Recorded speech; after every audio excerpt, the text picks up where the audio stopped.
Imaginez que vous êtes sur la route et qu'un groupe de motards, tous vêtus de vestes assorties, vous dépasse en rugissant sur leurs énormes motos. Si c'est votre première expérience, cela pourrait être choquant et vous pourriez être un peu effrayé. Eh bien, il y a une chance que vous veniez de croiser l'un des clubs de motards hors la loi les plus dangereux au monde. Venez avec nous alors que nous vous présentons les 15 clubs de motards les plus dangereux au monde. Numéro 15. Le Pissed Off Bastard of Bloomington Motorcycle Club. Si le nom du club était simplement The Pissed Off, on pourrait croire qu'ils ont juste des problèmes de colère. Mais avec bastards ajoutés, hein? Le Pissed Off Bastard of Bloomington Motorcycle Club, connu sous le nom de Po Bob MC, est l'un des clubs de motards les plus anciens jamais créés. Le club a été fondé en 1945 à Bloomington, une petite ville près de San Bernardino, en Californie, par 11 vétérans de la Seconde Guerre mondiale. À l'origine, le club avait été créé pour l'aventure, tout comme les motards respectueux des lois. Mais qui croirait qu'un motard en colère respecte la loi? Les motards du club portent un écusson arrière en 3 parties, imprimé sur leur veste en cuir noir, ce qui permet d'identifier facilement ses membres. Bien qu'il y ait des variations dans les numéros sur ces vestes, certains éléments restent constants. Par exemple, toutes les vestes des membres affichent ce qu'on appelle un top rocker, un texte en haut de l'écusson indiquant le nom du club. Po Bob. Au centre de cet écusson figure un crâne portant un chapeau de bombardier rouge et un drapeau confédéré dans chaque orbite. La troisième partie de l'écusson affiche MC, qui signifie Motorcycle Club. De nombreux membres portent également un bottom rocker, qui indique l'état d'origine du porteur de l'écusson. Les couleurs rouge et bleu de leur texte et logo sont symboliques. Le rouge représente le sacrifice des membres, tandis que le bleu symbolise la loyauté. Outre leurs insignes distinctifs, l'histoire du club regorge d'actes notoires. Le plus célèbre de leurs méfaits a eu lieu en 1947 lors d'un événement appelé Hollister. Cet événement, organisé par l'American Motorcycle Association, avait de bonnes intentions. Il s'agissait d'un rassemblement de motos sanctionnés pour permettre à presque tous les clubs de motards de participer. Malheureusement, plus de motards que prévu ont envahi la petite ville californienne, passant de 1000 attendus à 4000 présents. Pendant l'événement, une bagarre a éclaté entre motards, menant à ce qu'on appelle les émeutes de Hollister. Bien que les habitants de la communauté n'aient pas été blessés, les cascades et combats entre membres des clubs ont engendré une image de motard hors la loi. L'American Motorcycle Association, malchanceuse d'avoir organisé l'événement, a déclaré que 99% des motards respectèrent la loi, laissant 1% hors la loi, y compris le Pissed Off Motorcycle Club. Aujourd'hui, le club reste actif et s'est étendu à plusieurs régions des États-Unis. Cependant, le nom du club a changé pour devenir Pissed Off Bastard of Purdue Motorcycle Club. Numéro 14. Les Blue Angels. La couleur bleue est associée à la liberté, tandis que les anges évoquent le paradis ou des gardiens. En combinant ces deux mots, bleu et ange, on obtient les Blue Angels. Attention, ce club de motards est bien plus dangereux qu'on ne peut l'imaginer. Fondé en 1963 dans le quartier de Maryhill à Glasgow par Alan Morrison et Billy Stone Gordon, le Blue Angels Motorcycle Club est le plus ancien club de motards hors la loi d'Europe. Le nom Blue Angels est depuis longtemps associé au mystère et à l'intrigue. On affirme que le bleu dans leur nom représente des bâtards, des fous, des indésirables et des excentriques. L'un des meilleurs moyens d'identifier les Blue Angels est par leurs écussons uniques. Sur leur veste, ils portent un écusson représentant un crâne coiffé d'un casque allemand, avec des ailes jaunes de chaque côté. Ce logo est un symbole frappant de leur fraternité unique et de leur mentalité « ne nous cherchez pas ». Le club est tellement respecté que cela en fait l'un des gangs de motards les plus redoutés dans la rue. En plus d'avoir une présence imposante au Royaume-Uni, les Blue Angels comptent également 6 chapitres supplémentaires répartis à travers l'Europe et plusieurs chapitres en Angleterre. Mais comme vous devez vous y attendre, comme tous les autres motards hors la loi, les Blue Angels ont eu des affrontements violents avec d'autres clubs de motards. L'un de ces affrontements a eu lieu avec un club de motards connu sous le nom de Nomade. Lors de ce conflit, environ 19 membres du gang rival ont été hospitalisés et 2 motards des Blue Angels ont été abattus. Avec leurs nombreux actes de violence, ils ont été qualifiés de club de motards criminels. Être du mauvais côté de la loi n'a fait que renforcer leur implication dans des activités illégales. Les motards des Blue Angels s'impliquent désormais dans des prises d'otages, la possession d'armes, le vol de voitures et les délits de fuite, entre autres. Et de manière choquante, le club compte 12 chapitres en Écosse, 6 dans le nord de l'Angleterre, 9 en Belgique et 5 en Espagne, avec une estimation de plus de 1000 membres répartis dans différentes parties du monde. Les Blue Angels roulent comme une force collective, défiant l'autorité et embrassant leur esprit rebelle. Numéro 13, les Headhunters. Parmi les nombreux clubs de motards dans le monde, le nom Headhunter inspire à la fois la peur et le respect. Fondé en 1967, le Headhunters Motorcycle Club a vu le jour dans la ville animée de Glen Innes, à East Auckland. Cependant, il y a quelque chose d'assez étrange à propos de ce club. Contrairement à la plupart des motards hors la loi, les Headhunters ne croient pas en un grand groupe de membres. Au lieu de cela, ils préfèrent fonctionner en petits groupes d'environ 30 membres portant leurs écussons. Ces 30 motards sont souvent qualifiés de gangs d'élite. Malgré leur petit nombre, ces hommes sont considérés comme l'un des groupes criminels organisés les plus dangereux de Nouvelle-Zélande. Ils contrôlent la scène criminelle de West Auckland et sont également responsables de la distribution de méthamphétamine. De plus, ils organisent des vols avec une grande compétence. Toutes leurs opérations sont bien organisées et surveillées, chaque membre devant rendre compte directement à leur quartier général situé à Ellerslie, en Nouvelle-Zélande. Au sein de leur structure dirigeante, il y a un président qui est le membre le plus ancien et influent du club. Le club comprend également des postes pour les membres les plus expérimentés et les membres ordinaires, chacun ayant des missions spécifiques. Le statut des membres dépend de leur ancienneté dans le club et bien sûr de leur réalisation. En outre, les Itidesiano Headhunters bénéficient du soutien solide de leurs alliés, parmi lesquels les Nomades et les Filthy Few. Avec leur organisation rigoureuse et leurs alliances stratégiques, les Headhunters demeurent une force redoutable dans le monde des motards hors la loi. Numéro 12, le Vegas Motorcycle Club. Le Vegas Motorcycle Club est un autre club de motards, One Percenter, qui figure sur notre liste comme l'un des plus dangereux au monde. Ce club a été fondé à la fin des années 1960 à San Bernardino, en Californie. Comme d'autres clubs de motards hors la loi, le Vegas Motorcycle Club possède ses propres écussons et couleurs distinctives. Le club est facilement identifiable par ses couleurs vertes et noires. Grâce à ces couleurs, le Vegas Motorcycle Club a affirmé sa présence dans le sud-ouest des États-Unis, notamment en Californie, au Nevada, en Arizona et au Mexique. L'insigne du club représente Loki, le dieu nordique de la malice, peint en rouge et chevauchant une moto. Et honnêtement, ils ont causé de nombreux ennuis à leurs rivaux, en particulier au Hells Angels Motorcycle Club. En 2001, le Vegas Motorcycle Club et les Hells Angels se sont affrontés dans une violente querelle sanglante à Costa Mesa, en Californie, créant une scène terrifiante. Ce n'était pas tout. En 2010, une autre bagarre a éclaté dans un Starbucks à Santa Cruz, menant à une fusillade à Chino Valley, suivie d'une série de fusillades en voiture entre les Hells Angels et le Vegas Motorcycle Club.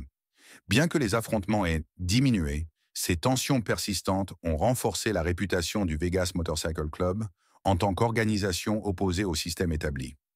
Au-delà des conflits avec leurs rivaux, les membres du Vegas Motorcycle Club ont souvent eu des démêlés avec la justice. Les accusations portées contre eux incluent des cambriolages au premier degré, des vols au deuxième degré, des actes de coercition, des enlèvements, la possession d'armes à feu et la gestion de laboratoires de méthamphétamine. Ces arrestations auraient pu dissuader le club de poursuivre ses activités criminelles, mais au contraire, elles ont rendu les membres du Vegas encore plus impitoyables. Malgré la surveillance policière, le club est devenu plus fort. Récemment, il s'est étendu à des pays comme la Suède et l'Australie. Aujourd'hui, le club compte plus de 4000 membres officiels, dont beaucoup ont déjà été emprisonnés, mais ils ne montrent aucun signe d'arrêt. Leur code de secret et leurs liens solides ont forgé un esprit inébranlable et une cohésion à toute épreuve. Numéro 11. Le Rebel Motorcycle Club. Quand vous entendez le mot « rebelle », que vous vient-il à l'esprit? Le danger, n'est-ce pas? Exactement.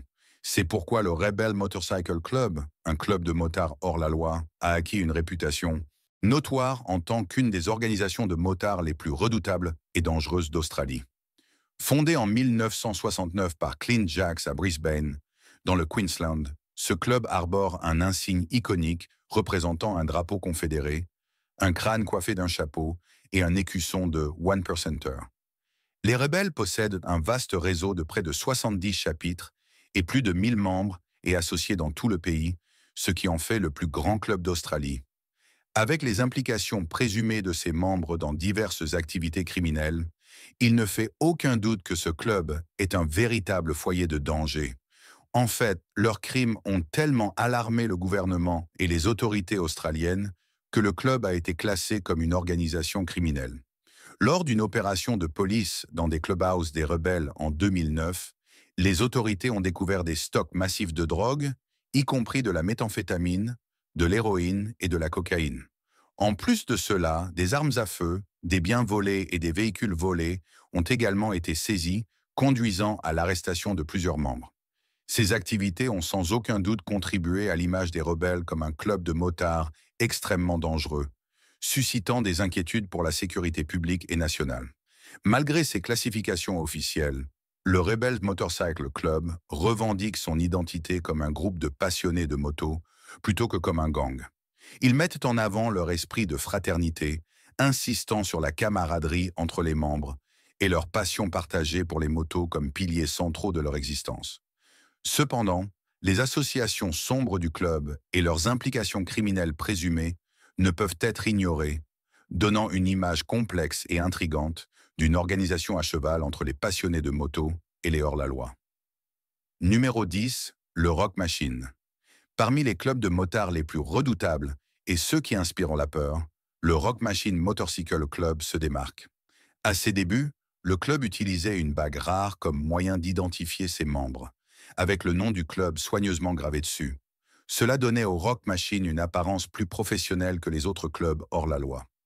Par la suite, ils ont abandonné la bague pour adopter les vestes avec des logos que nous connaissons aujourd'hui.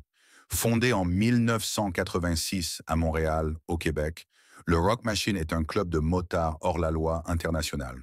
Rien qu'au Canada, le club compte plus de 21 chapitres répartis dans 7 provinces.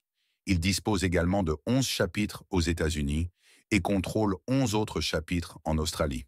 Cette expansion internationale fait du Rock Machine le plus grand club de motards hors la loi canadien. Tout cela n'aurait pas été possible sans les fondateurs notoires du club, Salvatore Cassetta et son frère Giovanni Cassetta. Salvatore, un trafiquant de stupéfiants, entretenait des liens étroits avec la famille criminelle Rizzuto, une organisation mafieuse basée à Montréal. Les frères, anciens membres des Hells Angels, ont quitté ce club à la suite d'un différend interne pour fonder le Rock Machine. Pour devenir l'un des gangs de motards les plus redoutés, le Rock Machine s'est allié à d'autres groupes, comme les Executioners Motorcycle Club et les Pacific Rebels Motorcycle Club. Ces alliances ont conduit à la célèbre guerre des motards du Québec, un conflit sanglant contre les Hells Angels entre 1994 et 2002. Cette guerre a vu 84 bombes exploser et causer la mort de 162 personnes, dont des civils. L'une des victimes était un garçon de 11 ans, tué par un éclat d'obus. Le Rock Machine Motorcycle Club ne montre aucun respect pour la sécurité publique, ce qui en fait l'un des gangs de motards les plus dangereux à éviter. Numéro 9. Le Loners Motorcycle Club. Le Loners Motorcycle Club a été fondé en Ontario, au Canada, en 1979 par 2 motards italo-canadiens influents, Frank Lenti et Gennaro Rosso. Tous deux étaient de membres du Satan's Choice Motorcycle Club au début des années 70. Depuis la création des Loners, le nombre de membres a dépassé les 1000 et continue de croître. Le club s'est également étendu à d'autres parties du monde. Le Loners Motorcycle Club arbore un insigne élaboré. L'écusson représente une créature mi-loup, mi-crâne cornu, avec du sang dégoulinant de sa bouche. Sur le rocker supérieur figure le nom du club, tandis qu'à côté, on trouve les initiales MC, signifiant Motorcycle Club. Le rocker inférieur indique le lieu des chapitres du club, bien que certains portent un rocker inférieur avec la mention Forever. Officiellement, le Loners Motorcycle Club prétend être simplement un groupe d'amateurs de moto, et tout membre impliqué dans des activités violentes serait immédiatement exclu. Cependant, un bref regard sur l'histoire criminelle du club révèle une toute autre réalité. Les Loners ont été impliqués dans de nombreuses guerres de motards. Une des plus notables fut leur guerre contre le Satan's Choice Motorcycle Club. Au départ, le conflit éclata entre les Loners et le Diablos Motorcycle Club à l'été 1995. Les Diablos, dépassés, demandèrent l'aide des Satan's Choice. Le 18 juillet 1995, un membre des Diablos lance une bombe artisanale sur une dépanneuse appartenant aux Loners, causant la mort d'un de leurs membres. En représailles, un Loner tira sur 2 Diablos, leur infligeant de graves blessures. Le conflit s'intensifia ensuite avec l'utilisation de bombes et même de roquettes militaires. 2 ans après la guerre, les Loners se scindèrent en 2 factions. L'une rejoignit les Hells Angels, tandis que l'autre conserva le nom de Loners et s'allia avec le Outlaw Motorcycle Club. Cette nouvelle alliance conduisit à un autre conflit, la guerre des motards en Ontario. Bien que moins chaotique que leur affrontement avec le Satan's Choice Motorcycle Club, cette guerre fit au moins 3 morts et de nombreux blessés graves. Les clubs impliqués, y compris les Loners, furent arrêtés. Besoin de plus de preuves pour comprendre pourquoi ce club est dangereux? Numéro 8. Le Pagans Motorcycle Club. Le Pagans Motorcycle Club, enveloppé d'une aura de rébellion et de défiance, a été fondé en 1957 par Lou Dobkin dans le Maryland, aux États-Unis. Il a rapidement acquis une notoriété, attirant des motards hors la loi en quête de camaraderie et d'appartenance. Derrière leur image de rebelles libres, les Pagans ont été impliqués dans de violents affrontements avec des gangs rivaux, tels que les Hells Angels et les Outlaws Motorcycle Club. Ces guerres de territoire et de contrôle ont donné lieu à des affrontements meurtriers, consolidant la réputation des Pagans comme une force redoutable. En plus de leur rivalité féroce, les Pagans ont été liés à diverses activités criminelles, telles que le trafic de drogue et le commerce illégal d'armes. Leur stricte loyauté et leur code de secret leur ont permis de maintenir une communauté criminelle redoutable, échappant aux forces de l'ordre pendant des décennies. Leur influence s'étend souvent aux communautés où ils établissent leur base, créant un climat de peur et d'intimidation. Numéro 7. Le Outlaw Motorcycle Club.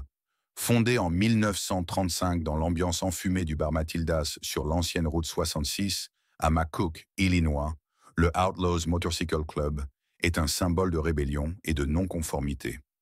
Vêtus de leur légendaire veste noir et blanc, leur devise provocatrice « God forgives, outlaws don't » Dieu pardonne, les hors-la-loi non, reflètent leur engagement indéfectible envers les valeurs du club. Leur emblème, un crâne et des pistons croisés, incarne un esprit intrépide et une quête incessante de liberté. Historiquement, les Outlaws sont célèbres pour leurs affrontements avec des gangs rivaux et sont reconnus comme l'une des organisations les plus influentes et redoutées au monde. Leurs conflits, souvent liés au contrôle de territoire et au trafic de stupéfiants, ont laissé dans leur sillage une série de morts résultant d'attaques au couteau et d'attentats à la bombe. Cette violence les a placés parmi les Big Four, un terme utilisé par les forces de l'ordre aux États-Unis pour désigner les clubs de motards les plus dangereux, aux côtés des Hells Angels, des Bandidos et des Pagans. Avec plus de 5000 membres répartis dans 400 chapitres et 41 pays, le Outlaw Motorcycle Club est l'un des gangs de motards les plus vastes et redoutés au monde. Leur expansion rapide et leurs activités criminelles en ont fait une cible majeure pour les autorités internationales, qui surveillent de près leurs opérations. Numéro 6. Le Bandidos Motorcycle Club. Le Bandidos Motorcycle Club, anciennement connu sous le nom de Bandido Nation, a été fondé en 1966 à San Leon, Texas. Bien qu'il ait commencé avec seulement 100 motards, le club a montré un grand potentiel d'expansion.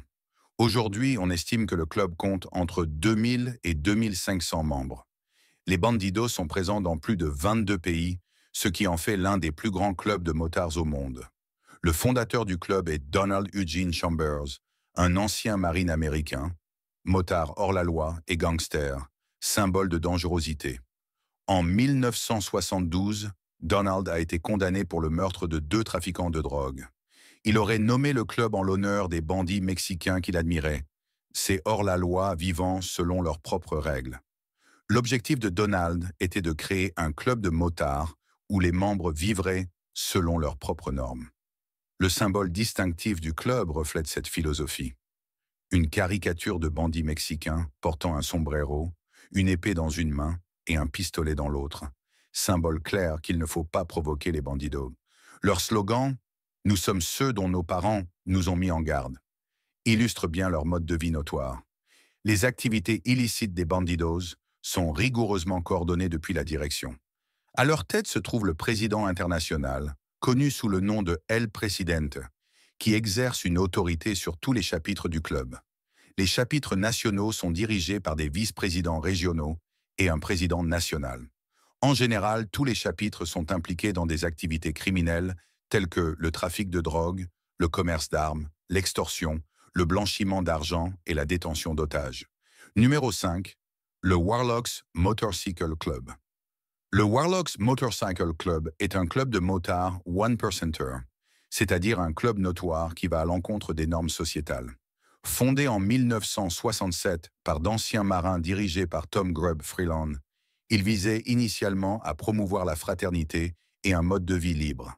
Cependant, leur insigne impressionnant les a placés parmi les clubs de motards les plus redoutés. Leur écusson représente un phénix mythique s'élevant des flammes, symbolisant leur résilience et leur capacité à surmonter les adversités. Ce symbole incarne leur engagement à rester une force dominante dans la communauté des motards. Malgré la promotion de la camaraderie et de la loyauté, les Warlocks ont été impliqués dans des activités criminelles telles que le trafic de drogue, l'extorsion, le commerce d'armes et le crime organisé. Leur audace et leur réputation de brutalité ont attiré l'attention des forces de l'ordre, qui surveillent étroitement leurs activités. Aujourd'hui, les Warlocks comptent environ 3000 membres répartis dans le monde entier. Numéro 4. Le Highwaymen Motorcycle Club. Le Highwaymen Motorcycle Club n'est peut-être pas impressionnant par sa taille, avec moins de 400 membres, mais il compense largement par sa dangerosité. Fondé en 1954, le club est connu pour semer le trouble, notamment à Détroit. Le fondateur du club, R.F. Nagy, surnommé Scarface, a été condamné à 37 ans de prison pour trafic de drogue et possession d'armes. Après son arrestation, le club est passé de crimes mineurs comme les vols à des crimes organisés tels que le trafic de drogue, l'extorsion et les affrontements violents avec des rivaux. Leur présence enracinée à Détroit leur a permis de tisser un réseau de connexions, rendant difficile pour les forces de l'ordre de démanteler leurs opérations. Leur code de silence et leur solidarité fraternelle compliquent davantage les efforts pour les traduire en justice. Numéro 3. Black Pistons Motorcycle Club. Le Black Pistons Motorcycle Club a été fondé en 2001 à Neuilly, en Allemagne. Depuis lors, le club est devenu une organisation transnationale, s'étendant rapidement aux États-Unis et au Canada, ainsi qu'en Belgique, en Russie et en Asie. Le Black Piston regroupe moins de 600 passionnés de moto. Ce club a été créé comme une équipe de soutien officielle pour le Outlaws Motorcycle Club. En tant qu'équipe de soutien, les Black Pistons servent de vivier de recrutement pour les futurs membres des Outlaws. En plus de recruter de nouveaux membres, ils accomplissent des tâches que les Outlaws préfèrent éviter, telles que la distribution de méthamphétamine. Les Black Pistons sont également impliqués dans des crimes violents à la place des Outlaws. Parmi leurs activités criminelles figurent la distribution de drogue en Géorgie, une rixe dans un bar au Michigan et un horrible démembrement dans l'Illinois. Outre leur rôle d'équipe en charge des sales boulots, les Black Pistons s'associent parfois aux Outlaws pour affronter des rivaux.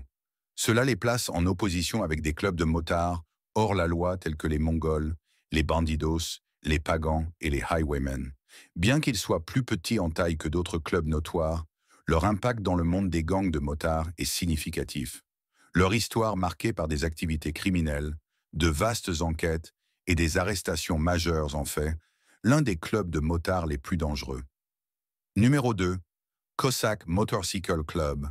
Le Cossack Motorcycle Club s'inspire des Cosaques russes, des guerriers montés redoutés qui servaient volontairement les monarques russes à l'époque de l'Union soviétique.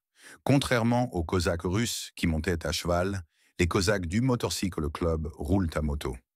Le club a été fondé en 1969 au Texas par Earl Swift et 6 autres motards. Depuis sa création, le Cossack Motorcycle Club a adopté les symboles caractéristiques des clubs de motards One Percenter. Leur emblème, calligraphié avec une touche dorée sur leur veste, ajoute une note majestueuse. Contrairement à d'autres motards hors la loi, les Cossacks ont moins d'affiliation avec le trafic de drogue. Cependant, ils ne reculent pas devant le chaos. Pendant près de 2 ans, les Cossacks ont entretenu une rivalité sanglante avec les bandidos. Cette querelle a conduit à des affrontements violents, dont l'incident marquant de 2015 au rallye Twin Peaks au Texas. Ce rassemblement a viré au bain de sang, entraînant la mort de 9 motards, 18 blessés graves et l'arrestation de 177 personnes. Cet événement a valu aux Cosaques d'être étiquetés comme un club hors la loi, une réputation qu'ils n'ont pas encore totalement effacée. Numéro 1. Sons of Silence, Motorcycle Club. Ne pensez pas que vous avez tout vu en matière de club de motards hors la loi dangereux, car il reste encore les Sons of Silence. Ce club a été fondé à Newark, Colorado, en 1996 par Bruce Richardson, un motard américain notoire. Les Sons of Silence forment un club de motards international comptant plus de 600 membres. À une époque, ils étaient là classés comme le 6e plus grand gang de motards aux États-Unis. Mais leur influence dépasse les chiffres. Reconnu comme un club One Percenter, le club est identifié par le département de la justice des États-Unis comme une organisation criminelle. Les Sons of Silence sont impliqués dans de nombreuses activités criminelles, notamment le meurtre, les agressions, le trafic de drogue et le blanchiment d'argent. Leur emblème provocateur, représentant un crâne et des os croisés, vise à susciter l'indignation et à ridiculiser ceux qui sont en dehors du club. Ces provocations ont conduit à des affrontements violents avec d'autres gangs rivaux. Depuis leur modeste début dans le Colorado jusqu'à leur présence internationale, les Sons of Silence incarnent la rébellion et la camaraderie. Leur histoire est un témoignage de la puissance de la fraternité et de la défiance.